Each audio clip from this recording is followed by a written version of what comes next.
ടൂറിസ്റ്റുകൾക്ക് വരാൻ പറ്റാത്ത തരത്തിലായോ വയനാട്? ദുരന്തത്തിന്റെ പശ്ചാത്തലത്തിൽ വയനാട്ടിൽ വിനോദസഞ്ചാരികൾക്ക് വിലക്കുണ്ടോ? ചുരം കയറിയാൽ നിരാശരായി മടങ്ങേണ്ടി വരുമെന്ന ആശങ്ക നിങ്ങൾക്കുണ്ടോ? എന്നാൽ ആ ആശങ്കകൾക്ക് ഒരു അടിസ്ഥാനവുമില്ല. അത് തെളിയിക്കുന്ന ഈ വീഡിയോയിലേക്ക് സ്വാഗതം.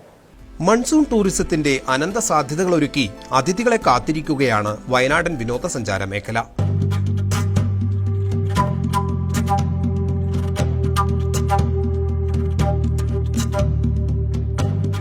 വയനാട്ടിൽ മേപ്പാടി പഞ്ചായത്തിലെ 3 വാർഡുകളെ മാത്രമാണ് ഉരുൾപൊട്ടൽ ദുരന്തം ബാധിച്ചിട്ടുള്ളത്. ബാക്കിയുള്ള ഇടങ്ങളെല്ലാം പഴയതുപോലെ യാത്രായോഗ്യവും സന്ദർശക സൗഹൃദവുമാണ്.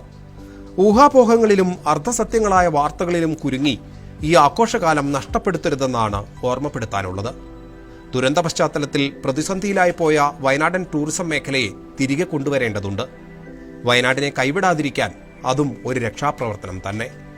വയനാട് ജില്ലയിലെ ടൂറിസം കേന്ദ്രങ്ങൾ, ടൂറിസമാണ് വയനാട്ടിലേക്ക് വലിയ തോതിൽ ആളുകൾ വരാനുള്ളൊരു കാരണം.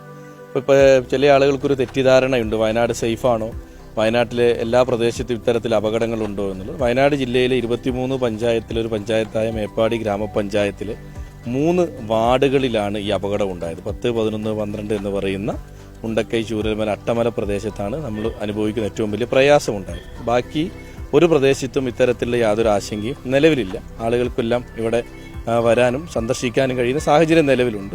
ചില ടൂറിസം കേന്ദ്രങ്ങൾ നമ്മൾ അമിതമായി മഴ പെയ്തതിനെ തുടർന്ന് റെഡ് അലർട്ട് വന്നതുകൊണ്ടും മറ്റ് സാഹചര്യങ്ങൾ ഉള്ളതുകൊണ്ടും ക്ലോസ് ചെയ്തു വെച്ചിരുന്നു. ആ ടൂറിസം കേന്ദ്രങ്ങളിൽ ആദ്യഘട്ടത്തിൽ തുറക്കാൻ കഴിയുന്ന എല്ലാ ടൂറിസം കേന്ദ്രങ്ങളും നമ്മൾ തുറന്നു കഴിഞ്ഞിട്ടുണ്ട്.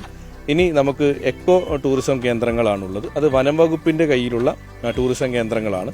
അത് തുറക്കുന്നതുമായി ബന്ധപ്പെട്ട് വനം വകുപ്പുമായി നമ്മൾ ചർച്ച നടത്തുകയും അതിൽ കോടതിയിൽ ചില പ്രയാസങ്ങളുണ്ട്, അതുകൂടെ ഓവർകം ചെയ്തു കഴിഞ്ഞാൽ എക്കോ ടൂറിസം കേന്ദ്രങ്ങൾ നമുക്ക് തുറക്കാൻ കഴിയും. മേപ്പാടി പഞ്ചായത്ത് പ്രദേശത്ത് വരുന്ന ടൂറിസം കേന്ദ്രങ്ങൾ മാത്രമാണ് നമ്മൾ അടുത്ത ഘട്ടത്തിലേക്ക് നമ്മൾ പരിഗണിക്കുന്നത്. ബാണാസുര അണക്കെട്ട്, പൂക്കോട് തടാകം ഉൾപ്പെടെ പ്രധാന കേന്ദ്രങ്ങൾ 7 അതിഥികളെ കാത്തിരിക്കുന്നുണ്ട്.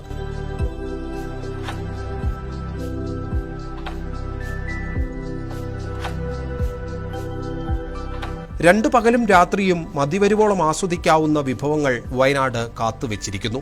നിലവിൽ നമുക്ക് ഇപ്പോഴത്തെ സാഹചര്യത്തിൽ ഏകദേശം സാധാരണഗതിയിൽ 2 night and 3 days പ്രോഗ്രാമാണ് നമ്മൾ ടൂർ വരുന്ന ആളുകൾക്ക് നമ്മൾ ഐറ്റിനറി പ്ലാൻ ചെയ്യുന്നത്. അതിനുള്ള സാധ്യതകൾ ഇപ്പോഴത്തെ സാഹചര്യത്തിൽ വയനാട്ടിലുണ്ട്. പ്രത്യേകിച്ച് വയനാടിൻ്റെ സാഹചര്യം മുൻനിർത്തി നോക്കുന്ന സമയത്ത് നമുക്ക് വയനാടിൻ്റെ ടൂറിസം കേന്ദ്രങ്ങളെല്ലാം വിവിധ കേന്ദ്രങ്ങൾ പ്രവർത്തിക്കുന്നതുകൊണ്ട് തന്നെ ഒരു ദിവസം ഏകദേശം 3 മുതൽ 4 സ്ഥലത്തിൽ കൂടുതൽ നമുക്ക് കാണാൻ കഴിയില്ല. ഇന്ന് ഏകദേശം 10 12 സ്ഥലം പ്രൈവറ്റ് സ്ഥാപനങ്ങൾ ഉൾപ്പെടെ 10 12 സ്ഥാപനങ്ങൾ നമുക്ക് വയനാട്ടിൽ പ്രവർത്തിക്കുന്നുണ്ട്. ആയതുകൊണ്ട് തന്നെ ഒരു 2 ദിവസം വയനാട്ടിൽ സ്പെൻഡ് ചെയ്യാൻ വരുന്ന ആളുകൾക്ക് തീർച്ചയായും കാണാൻ പറ്റാവുന്ന രീതിയിലുള്ള സജ്ജീകരണം ഇന്ന് നിലവിലുണ്ട്. എന്നിരുന്നാൽ പോലും അടുത്ത കേന്ദ്രങ്ങൾ കൂടെ തുറന്ന് പ്രവർത്തിച്ചെങ്കിൽ മാത്രമേ കൂടുതൽ വിദേശികൾ ഉൾപ്പെടെയുള്ള ടൂറിസ്റ്റുകളെ നമുക്ക് ഇങ്ങോട്ടേക്ക് ആകർഷിക്കാൻ കഴിയുകയുള്ളൂ. നൂൽമഴയും കോടമഞ്ഞും ഇളം തണുപ്പും കുളിരു പകരുന്ന രാപ്പകലുകൾ സഞ്ചാരികൾക്ക് സമ്മാനിക്കും. വയനാട് വിളിക്കുകയാണ് സന്ദർശകരെ വരൂ. ഇപ്പോൾ വയനാട് ടൂറിസത്തെ സംബന്ധിച്ച് ഈ മുണ്ടക്കൈ ഉരുൾപൊട്ടലിനെ സംബന്ധിച്ച് ഇപ്പം നിലവിലെ സാഹചര്യത്തിൽ ടൂറിസം കുറച്ചു കാലത്തേക്ക് സ്തംഭനാവസ്ഥയിലായിരിക്കും. അതിൽ നിന്ന് പതിയെയാണ് ടൂറിസം മേഖല ഉണർന്നു വരിക. ടൂറിസം മേഖല ഉണർന്നു വരേണ്ടത് വയനാട്ടിലെ ഓരോ ആളുകളുടെയും ആവശ്യകതയാണ്. മുൻകാലങ്ങളിലെല്ലാം കാർഷിക മേഖലയിൽ നിന്നാണ് നമുക്ക് വരുമാനം ലഭിച്ചിരുന്നത്. ഇന്ന് കാർഷിക മേഖല മാറി ടൂറിസത്തിലേക്ക് സാധാരണക്കാരായ ആളുകൾ കൂടി മാറിക്കൊണ്ടിരിക്കുകയാണ്. സാധാരണക്കാരായ ആളുകൾ എന്ന് പറയുമ്പോൾ ടൂറിസം കേന്ദ്രങ്ങളോടനുബന്ധിച്ച് പ്രവർത്തിക്കുന്ന കുടുംബശ്രീ ഹോട്ടലുകൾ, അതുപോലെ തന്നെ നമ്മുടെ സാധാരണക്കാർ കരകൗശല വസ്തുക്കളുടെ കേന്ദ്രങ്ങൾ, ടാക്സി ഡ്രൈവർമാർ, അവിടുത്തെ ജീവനക്കാർ എന്ന് പറയുന്നത് ഇപ്പോൾ എക്കോ ടൂറിസം കേന്ദ്രങ്ങളെല്ലാം അവിടുത്തെ തദ്ദേശീയരായ ആളുകളാണ് ടൂറിസം കേന്ദ്രങ്ങൾ മുന്നോട്ട് കൊണ്ടുവന്നത്. അപ്പോൾ ഇത്തരം ആളുകളെയും അവരുടെ കുടുംബത്തിൻ്റെയും വരുമാനമാണ് നിലച്ചുകൊണ്ടിരിക്കുന്നത്. അപ്പം ഇന്നത്തെ സാഹചര്യത്തിൽ വളരെ ഇപ്പം നേരത്തെ നമ്മളെല്ലാം സൂചിപ്പിച്ച പോലെ വയനാട് എന്ന സേഫ് ക്യാമ്പയിൻ നടക്കുമ്പോൾ വയനാടിനകത്ത് വളരെ ചെറിയ ഒരു ഭാഗം മാത്രമാണ് ഈ ഉരുൾപൊട്ടലിനെ ബാധിച്ചെങ്കിലും വയനാട് പൂർണ്ണമായിട്ടും തകർന്നു എന്ന അർത്ഥത്തിലുള്ള വലിയൊരു പ്രചരണം നടക്കുന്നതുകൊണ്ട് തന്നെ വയനാട്ടിലേക്ക് വരുന്നതിനെ ആളുകൾ ഭീതിയോടെ നോക്കിക്കാണ്. ആ സാഹചര്യം മാറണം. കാരണം സാധാരണക്കാർക്കും ഇതൊരു അതിജീവനത്തിൻ്റെ സമയമാണ്. ഈ അതിജീവനം നടക്കണമെങ്കിൽ ടൂറിസം ഉണ്ടെങ്കിൽ മാത്രമേ നമുക്ക് ഏറ്റവും എളുപ്പത്തിൽ ഒരു അതിജീവനത്തിലുള്ള ഒരു ഉപാധി എന്ന് പറഞ്ഞ ടൂറിസം തന്നെയാണ്. ഇപ്പോൾ വയനാട്ടിലെത്തുന്നവർക്ക് എന്തെല്ലാം കാണാം? വിശദമായി തന്നെ നോക്കാം. സന്ദർശകർക്ക് അനുമതിയുള്ള വിനോദസഞ്ചാര കേന്ദ്രങ്ങളുടെ പട്ടിക പരിശോധിക്കാം. ഓഗസ്റ്റ് 28 വരെയുള്ള അപ്ഡേറ്റ്സ് അനുസരിച്ച് 7 കേന്ദ്രങ്ങളിലാണ് പ്രവേശനമുള്ളത്. വനംവകുപ്പിന് കീഴിലുള്ള ഇക്കോ ടൂറിസം കേന്ദ്രങ്ങൾ ഒഴികെ പ്രധാനപ്പെട്ടവയെല്ലാം അതിഥികളെ സ്വാഗതം ചെയ്യുകയാണ്. 1. ബാണാസുര അണക്കെട്ട് വയനാട്ടിൽ ഏറ്റവും കൂടുതൽ വിനോദസഞ്ചാരികൾ എത്തുന്ന പ്രധാന ടൂറിസം സ്പോട്ട്.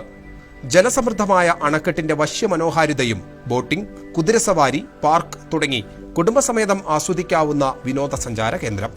2. പൂക്കോട് തടാകം. പ്രകൃതിയൊരുക്കുന്ന മാസ്മരിക കാഴ്ചകൾ കൊണ്ട് സമ്പന്നമായൊരു പച്ചത്തുരുത്ത്. അതിന് നടുവിലെ ജലാശയം.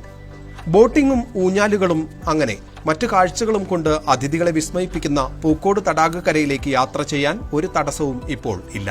കാരാപ്പുഴ ഡാം. കുടുംബസമേതം ആസ്വദിക്കാവുന്ന വയനാട്ടിലെ മറ്റൊരു മികച്ച വിനോദസഞ്ചാര കേന്ദ്രം. ഏഷ്യയിലെ ഏറ്റവും ദൈർഘ്യമേറിയ സിപ്ലൈൻ ഉൾപ്പെടെ ഒട്ടേറെ സാഹസിക റൈഡുകൾ, കുട്ടികളുടെ പാർക്ക്, പുൽത്തകിടികൾ എല്ലാം കാരാപ്പുഴയുടെ പ്രത്യേകതകൾ. പിന്നെ കുന്നുകളെ ചുറ്റിപ്പുണരുന്ന ജലസമൃദ്ധമായ അണക്കെട്ടിന്റെ കാഴ്ചയും സന്ദർശകരുടെ മനം മയക്കും. ഇവയ്ക്കു പുറമെ കർലാട് തടാകം, വയനാട് പൈതൃക museum, Pulpally Pazhassi museum, Sultan Bathery town square ഉൾപ്പെടെ കേന്ദ്രങ്ങളും ഇപ്പോൾ തുറന്നു പ്രവർത്തിക്കുന്നു. ടൂറിസം ഭൂപടത്തിലില്ലാത്ത നെല്ലാറച്ചാൽ വ്യൂ പോയിന്റ് പോലെ ഒട്ടേറെ ഇടങ്ങളും സന്ദർശകരെ കാത്തിരിക്കുന്നു. വയനാട്ടിൽ ടൂറിസ്റ്റുകൾക്ക് വരാനും കാണാനുമുള്ള സൗകര്യങ്ങളുണ്ട്. എല്ലാ ആളുകൾക്കും വയനാട്ടിലേക്ക് പഴയതുപോലെ തന്നെ വരണം. ഇവിടെ ടൂറിസം മേഖലയുമായി ബന്ധപ്പെട്ട് ജീവിക്കുന്ന ഒരുപാട് ആളുകൾ, ഏറ്റവും സാധാരണക്കാർ മുതൽ ഉള്ള ആളുകൾ, ഈ മേഖലയുമായി ബന്ധപ്പെട്ടുള്ള ആളുകൾ, അവർക്കൊരു വലിയ പ്രയാസമാണ് ഈ കാലഘട്ടം കടന്നു പോവുക എന്ന് പറയുന്നത്. നിങ്ങളിവിടെ വരികയും പഴയതുപോലെ ആവുകയും ചെയ്യുമ്പോഴാണ് നമുക്ക് വയനാട്ടിലേക്കുള്ള ആ ആളുകളുടെ ഒരു പ്രയാസത്തെ അതിജീവിക്കാൻ കഴിയുക. മുണ്ടക്കൈ ദുരിതം എന്ന് പറയുന്നത് ഞങ്ങളെ സംബന്ധിച്ച് ഏറ്റവും പ്രയാസകരമാണ്. അതിൻ്റെ അതിജീവനവും ഇതിൻ്റെ ഒരു ഭാഗമാണ്. മികച്ച മൺസൂൺ പാക്കേജുകൾ ഒരുക്കി റിസോർട്ടുകളും ഹോം സ്റ്റേകളും ഒരുങ്ങി നിൽക്കുകയാണ്. ഇനി ഒട്ടും വൈകേണ്ട. സന്ദർശകർക്ക് ഒരു മടിയുമില്ലാതെ വയനാട്ടിലേക്ക് വണ്ടി കയറാം. ഓണനാളുകൾ വരികയാണ്. പ്രകൃതി ദുരന്തത്തിന്റെ ഞെട്ടലിൽ നിന്ന് പതിയെ ജീവിതം തിരികെ പിടിക്കുകയാണ് ഈ നാട്. ദുരന്തമുഖത്ത് പല നാടുകളിൽ നിന്നെത്തി രക്ഷാകരങ്ങൾ നീട്ടിയതുപോലെ ഇനിയും ചേർത്തു നിർത്തണം വയനാടിനെ. അതിഥികൾക്ക് വയനാട്ടിലേക്ക് സ്വാഗതം.